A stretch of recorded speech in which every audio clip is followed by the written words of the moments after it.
a storyteller in stone, but that's all I am. I wanted to tell the world that there was once a race of people that lived here that were remarkable. I didn't intend to make it this large, you know. I intended to make something 100 feet high. Gee, the 100-foot figure would look like nothing. And I said, oh, what the hell, I got no place to go.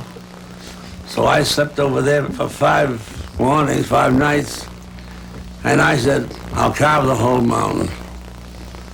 Now they knew I was crazy. Yeah, really nuts. Wheels. Korczak Joukowski was a mountain carver, and this collection of historic pictures and comments from Korczak will give you a chance to meet this extraordinary man who had a bigger-than-life dream. Korczak's Crazy Horse Memorial is the largest sculptural undertaking the world has ever known, and it's now being carved in the round from a 600-foot-high granite mountain in the Black Hills of South Dakota. The tools are jackhammers, dynamite, and bulldozers.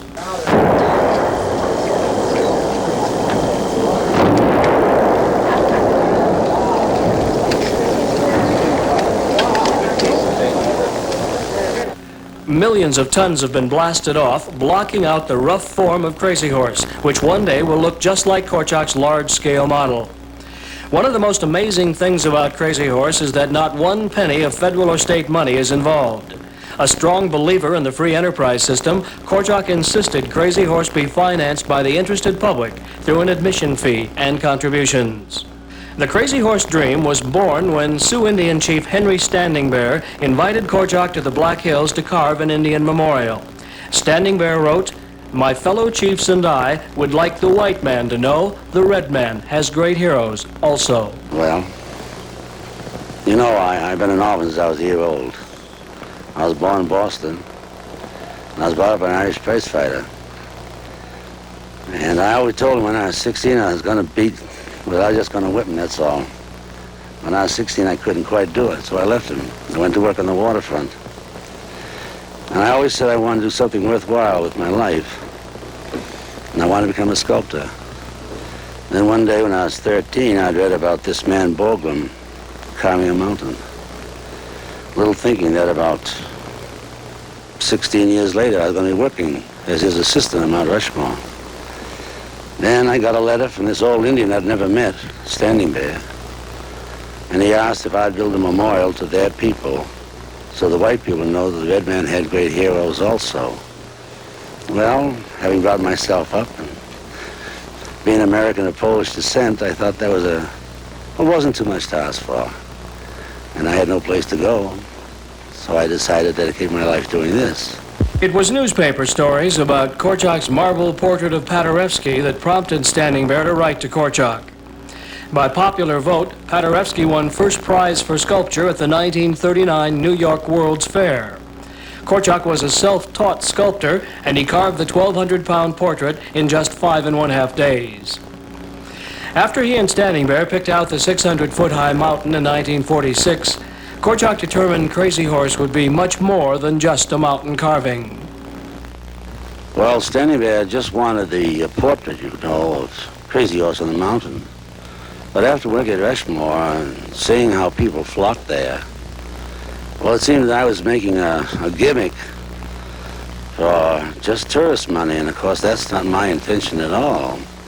So I told Standing Bear that when I was dead, and if I got this thing even 3/4 done, it looked pretty good, and people would flock from all over the world, and those monies that would come here for years and years and years should be funneled into a university and a medical center and a museum for the Indian people of North America, not just the Sioux. And the university, we call it the University of North America. And in that way, it is a humanitarian project. I didn't come out to build a tourist gimmick, and I resent that when people say it to me, because I had no idea that I was going to have to deal with tourists or anything like that. I was naive. I just thought I'd come out and get a mountain and just start cutting. Korczak arrived May 3rd, 1947, and lived in a tent the first 7 months while he cut trees and hand-built a log studio home. He had to spend 2 years pioneering because there were no roads, water, or electricity. When finally he could start work on the mountain, he was 40 years old and had only $174 left to his name. He had to climb a rope to get to the top of the mountain, and he single-jacked or hand-drilled the holes for the dedication blast in 1948. That winter, he built an incredible 741-step staircase all the way to the top. So you can imagine how humble I started on the mountain. I started with a single jack. That's a hammer and a steel. And I drilled my holes around 3-4 feet deep and blow them off. Then I bought an old compressor. It was 24 years old, an old Buddha. Weighed around 4 tons. And I put a pipeline 2,440 feet long from the compressor on the ground up to the top of the mountain. And I bought a jackhammer. Now, this took 2 years to get all this done. And then I bought another hammer, and then my steel. Dynamite is rather expensive, and my electric caps. So for the first 7 years, I climbed that 741 steps, and I carried everything up on my back. When I go up, I'd start the big compressor. I used to crank it, you know, and I'd put a 50-pound box of dynamite in one shoulder, and put a wire or a string of bits around my neck. Then I'd take maybe an 8 or 10 or 12, 14-foot steel in my left hand, and that's how I'd start up the mountain. The old Buddha, the old compressor, was kind of decrepit, and I'd get sometimes quarter of the way up, and I'd just hear that thing go kaput, kaput, kaput, kaput, kaput. Put everything down, walk all the way down the staircase, start her up again, crank her up, wait there 5 minutes, start up the mountain, pick everything up, go up to the top, which is quite a distance, put all my things down, get my air valve cleaned out, oil the hammer, pick it up, get my starter steel in it. Just start to drill one hole, get down about a foot, and you could hear the big Buddha, kaput, kaput, kaput. Down I'd go again. One day I did that 9 times. You know, that gets awful old. Oh, I tell you, that walk up and down there was terrible. He also went up and down in a dangerous homemade aerial cable car. Oh, this is a bucket I built. It was quite a bucket, too. It'd go so far, and then it'd drop about 30 feet. Then it'd go up and down and up and down and up and down. I made a mistake, and I asked my wife to come with me once. I should never have done it. Because when she started to drop, Mother said, "This is it. You're not going up there anymore." This bucket, though, was a great, great lifesaver for me. I carried tons and tons of lumber and tons of dynamite and tons of caps and bits and steel and hammers and wagon drills. See, I had no road up. I used to ride the stallion up a great deal and tie him. He said his horse Warrior was more like people than some people, and the big Palomino once saved Korczak's life in a blizzard. In 1951, he hung from a 1-inch rope outlining Crazy Horse on the Mountain with 176 gallons of paint, a dangerous effort that backfired. I did a foolish thing. I painted the outline. That was no small job. And I said, this will let the people know what I'm going to cut away, the rock I'm going to cut away. You know what they thought? That was all I was going to do. I couldn't wait for the rock to come down and wear the paint away. The winter of 1955, he blasted out the first of many roads up the back of the mountain. The bulldozer he drove to the top helped clear the rock from above the Indians' outstretched arm, which is nearly as long as a football field. Then he built a 4-story scaffold for work on the Indians' 90-foot-high head. So the scaffold was up there, and I thought I'd put a sign up so people would understand. You could take it any way you want. A slow man at work, or for the helicopters and the planes, go slow. There's a man at work. I mean, well, you got to have a little bit of humor in this world. Well, of course, that poor D4 cat. Not until I got the D9 was I able to really push the rock. Because when I'd have a blast, sometimes it take me 2 or 3 days to move the rock with the small, the D4, the D6, and even an old D8 I had up there. But when I got the 9, I could move in 3 or 4 hours what it used to take me 2 or 3 days. I kind of like that sign because it's an honest sign. On Thanksgiving Day, 1950, Korczak married Ruth Ross, one of the volunteers who helped him 10 years earlier on the 13-1/2-foot Noah Webster statue. Korczak carved it as a gift to West Hartford, Connecticut, Webster's hometown. He worked 2 years on it and cut 14 inches off the top so Noah Webster would not stand taller than Michelangelo's David. At that time, he also formed the Noah Webster Fife and Drum Corps, which paraded throughout New England and on New York's Fifth Avenue. Over the years, Korczak and Ruth had 10 children, one of whom Korczak delivered himself. There were 5 boys and 5 girls, and they even went to school in their own schoolhouse at Crazy Horse, which became very much a family project. Well, that's how you put the electric cap into the stick of dynamite. Of course, the dynamite I'm using now is about 2 feet long. Well, you'll probably see some of it here. No, I'm using small dynamite here, 6 of dynamite, 2 feet long. And here is Johnny at the bottom. We used to have to push all that stuff in. Well, see now, you see why we had 10 children. The boys were necessary up on the mountain, and the girls were necessary down here to help Mother with the visitors.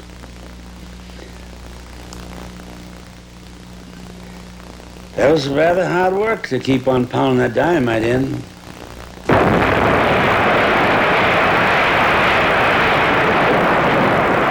To help finance the project in the early years, Korczak built and operated a lumber mill. And he and Ruth went into the dairy business, once milking 60 head of registered Holstein cattle. In winter, he sculpted portraits, such as Gutzon Borglum, for whom he had keen admiration, and Wild Bill Hickok, carved as a gift to Deadwood, South Dakota, and his famous 7-ton Sitting Bull memorial on Sitting Bull's grave near the Missouri River in north-central South Dakota. On the mountain, harsh winters and wet springs limited his work to a frustrating average of just 5 months a year. But in spite of Mother Nature and very limited finances, Korczak and his family made steady progress, blocking out the rough form of Crazy Horse. In the beginning, Korczak worked on the mountain as a mining claim. Later, he obtained it and surrounding land for the nonprofit Crazy Horse Memorial Foundation through a land exchange with the federal government. When completed, Crazy Horse will be 563 feet high and 641 feet long, carved in the round. It will be taller than the Washington Monument and have nearly 2,000 miles of finished surface. All 4 heads on nearby Mount Rushmore would fit inside just Crazy Horse's head. A 10-story building would fit in the completed opening under the Indian's arm, and the horse's head will be 22 stories high, and a 5-room house would fit inside the horse's nostrils. More than 8 million tons have been blasted off so far. Due to the enormous size of the carving and the limited finances, no completion date can be projected.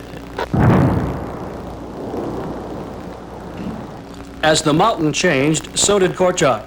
This is the sculptor as a young man of 23. This is the mountain man 50 years later at age 73.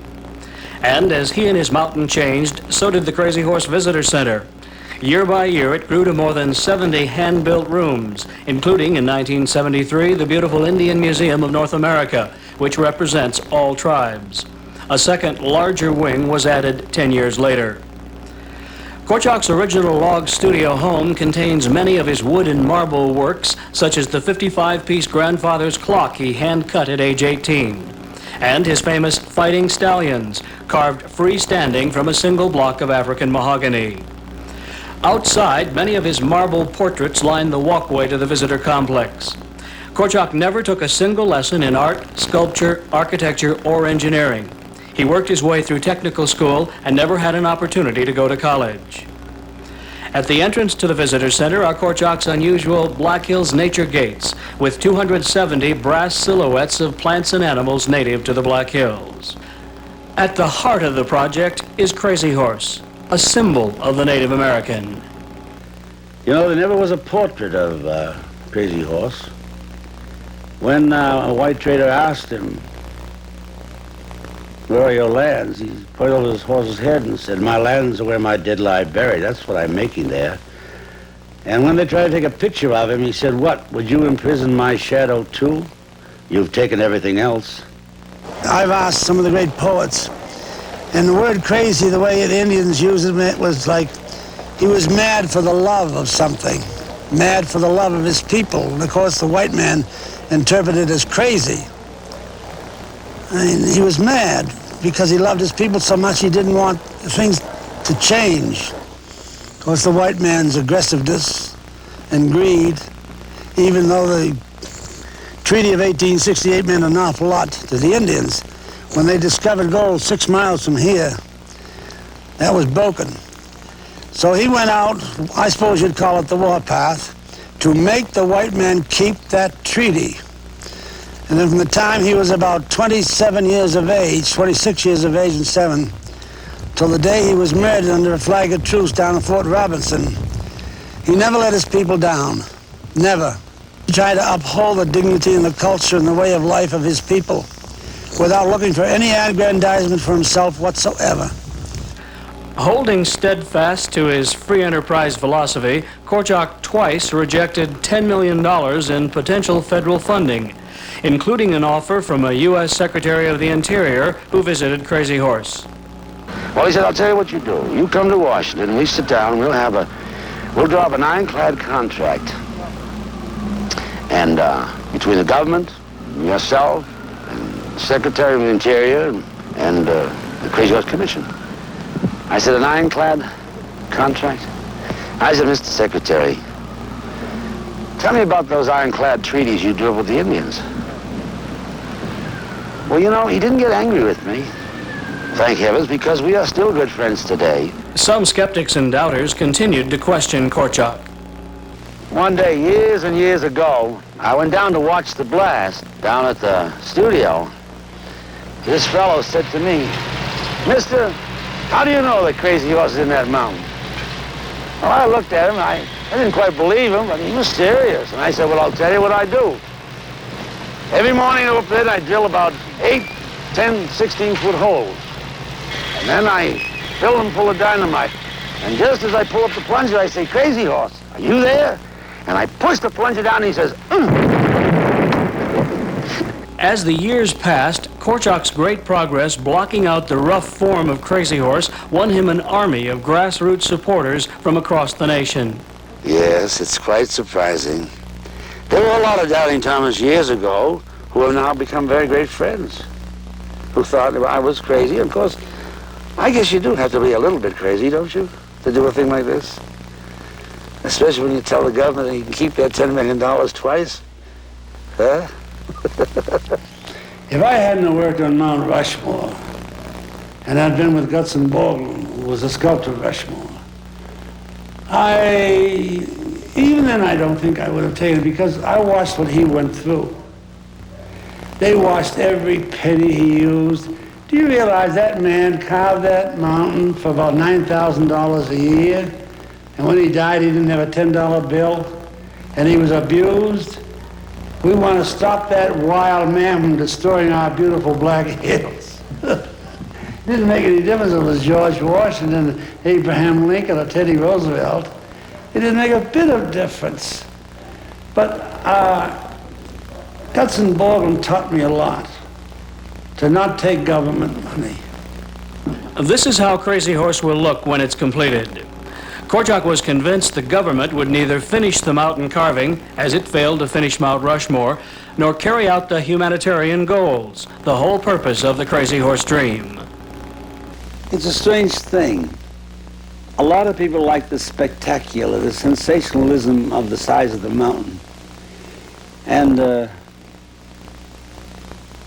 I try to tell the people that I did not come out here because I'm an Indian lover. I'm not. I'm a storyteller. I'm a storyteller in stone. And when standing there asked me to tell the story of their great chief who was killed many years ago, I wanted to tell the story of the North American Indian. The blackest mark on the escutcheon of the American people is the story of the Indian. Now, my purpose of being out here is to, first, I must give them a little bit of pride. Well, I'm not Nelson Rockefeller. I'm not a millionaire. In fact, I started this project with $174. But if I can carve a mountain, that'll be one of the great things of the world. That'll tell the story of a race of people that once lived here, which are now practically extinct. I will give the few remaining Indians a little bit of pride to themselves. Secondly, I will try to right a little bit of the wrong that our white people, and I am one, but my father and mother were born in Poland. I was born in Boston. But I want to right a little of the wrong that they did to these people, because this is part of American history. You know, there's an old saying, and I've quoted it 2 or 3 times in my life, and it goes like this: when the legends die, the dreams end. And when the dreams end, there is no more greatness. I'd like to think our country is great. I'd like to think that we are capable of righting a wrong. This is my purpose. I don't want to just, I'm not interested in the tourist gimmick. I'm not interested in making money.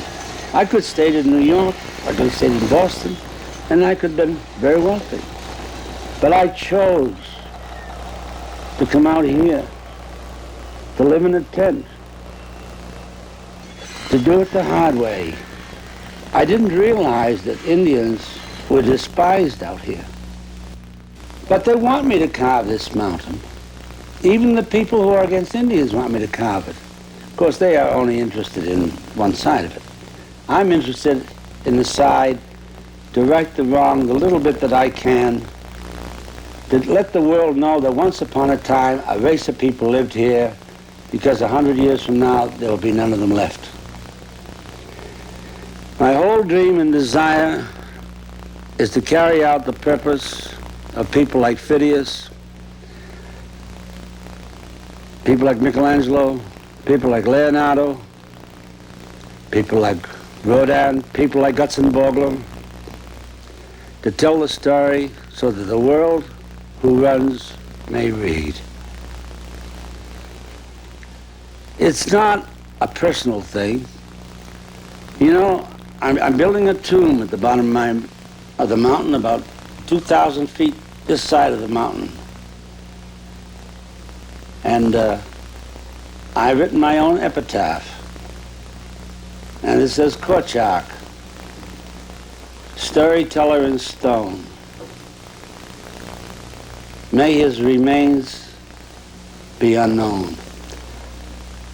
I am not interested in myself. I'm interested in my nation, my country, my people.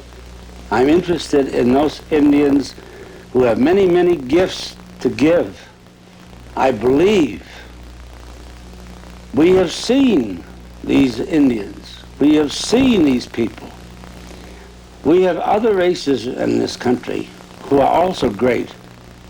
But I was asked out here by an old chief and his fellow chiefs to tell the story of his people, that the white man will know that the red man had great heroes also. When I am gone, many people will come here. I would like to feel that the medical center, the museum, the university can be built for the North American Indian, not with the taxpayer's dollar, but with the people who come in here to see the mountain, the artifacts, and the history of these people that once lived here, which now are almost obliterated. Crazy Horses is not just a place. Crazy Horse is a living symbol. What do I say to those people? I say, why can't it be completed?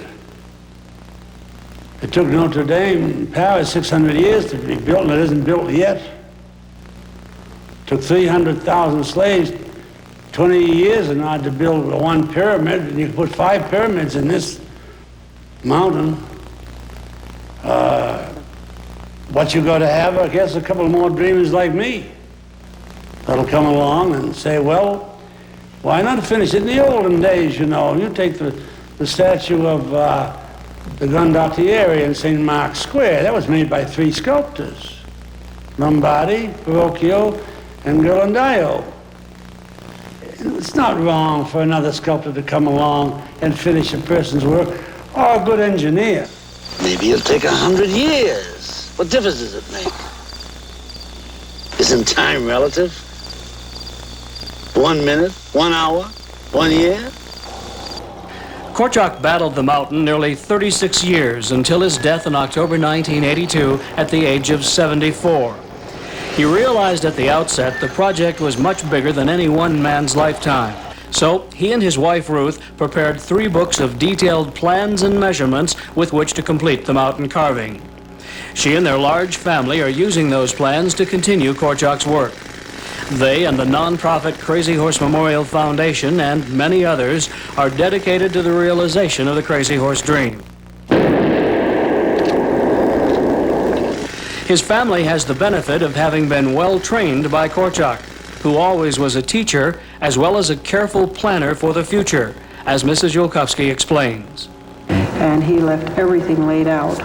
I don't think we'd have to have another thought for more years than I can imagine being around, and we'll be able to follow along with his plans. And I intend to be up on the mountain with the youngsters as much as I can be, and still keep an eye on what's going on down here, because Korczak loved it up on the mountain. And he always said when it came to this part down here, well, it was necessary because this is where the money's made, but he was happy up there. So this down here has to run, just as it always did. But we all have, nobody can take his place, nobody can do what he did. We can all just try to carry out his plans as he laid them out for the future for all of us. He made a lot of friends over the years, and he touched an awful lot of lives. He really did. And just the perseverance that he's had, I think, has proven to a lot of people, especially youngsters, that if you want to do it badly enough and you're willing to work hard enough and pay the price, you can do anything you want to do. Korczak was a man for all seasons, and he was eulogized as a man of legends, dreams, visions, and greatness, who lived a love affair with his mountain and the story it tells. He lived it the hard way because he never was content just to talk about his dream. He made it happen because he believed passionately that work is one of life's greatest blessings. I'll tell you something I very, very, very seldom ever utter. The world asks you one question, only one. The world asks you, did you do the job? And in my book, there's only one answer. Yes. You don't answer, I would have done the job if I'd had the money. I would have done the job if people had been sympathetic or understood what I was trying to do. I would have done the job if I hadn't gotten hurt or crippled. And God knows I've been crippled. You don't even say I would have done the job if I hadn't died. You don't buy it. I don't buy it. There's only one answer. Yes. My lands are where my dead lie buried. Oh, I love that phrase. It rolls beautifully. Where are your lands now, Tashenko Witko? My lands are where my dead lie buried. Isn't that beautiful? Isn't that beautiful?